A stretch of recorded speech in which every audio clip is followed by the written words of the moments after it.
অস্ত্র প্রয়োগ করেছে, ভয় গুলি করতে পারেনি।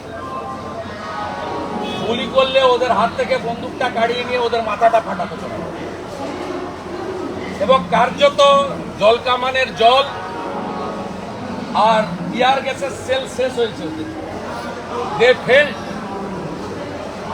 এবং আমি থ্যাংক ইউ, আমি নিজেকে থ্যাঙ্কস জানাবো, জনগণকে থ্যাঙ্কস জানাবো। সাঁতরাগাছি এবং হর্ষ রোড এই মবকে আমি রিকোয়েস্ট করে শুনিয়েছি।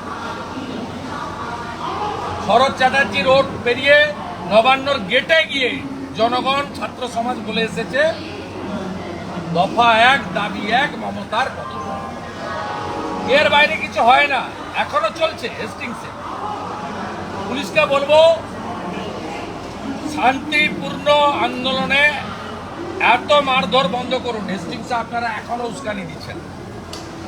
আমাদের রাজ্য সভাপতি বিজেপি কালকের প্রোগ্রাম ডিক্লেয়ার করবে।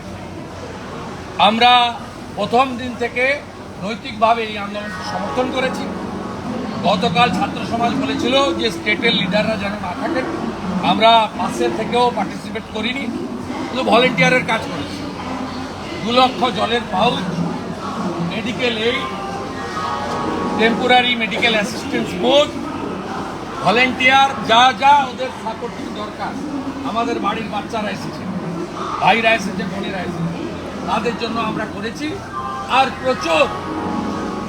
প্রচুর গার্ডিয়ান এসেছেন,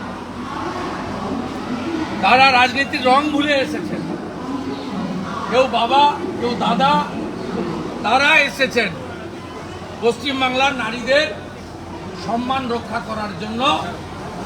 অভয়া, তিলোত্তমা, কাদম্বিনী যেই নামেই ডাকুন না কেন, আমার বোনের ধর্ষকদের, চক্রান্তকারীদের, খুনিদের ক্যাপিটাল পানিশমেন্টের জন্য তারা এসেছে।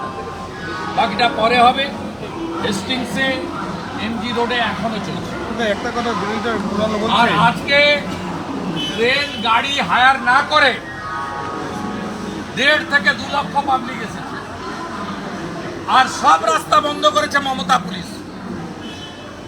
জলপথে এবং স্থলপথে কেউ আসতে পারেনি। থ্যাঙ্কস টু রেলওয়ে ডিপার্টমেন্ট, তারা জেনেছিলেন ক্রাউড আসবে, সব ট্রেনে এক্সট্রা কোচ লাগিয়েছেন। আমাদের সমস্ত সমর্থকরা যারা আজ আন্দোলনে এসছেন টিকিট কেটে এসছেন। রেলকে ধন্যবাদ, আরপিএফ কে ধন্যবাদ, তারা স্টেশনে ঢুকতে দেননি।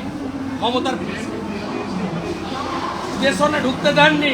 Thanks to railway, thanks to Ashwini বৈষ্ণব, রেলওয়ে মিনিস্টার। বলছি যে পরিকল্পিতভাবে কাল থেকেই বলেছিলাম যারা পরিকল্পনা করে মানে বিরাট পরবর্তী আমাদের কাণ্ডব ঘোষণা করবে। আমি এক্ষুনি পার্টি অফিসে যাচ্ছি, আমি কলকাতা। এই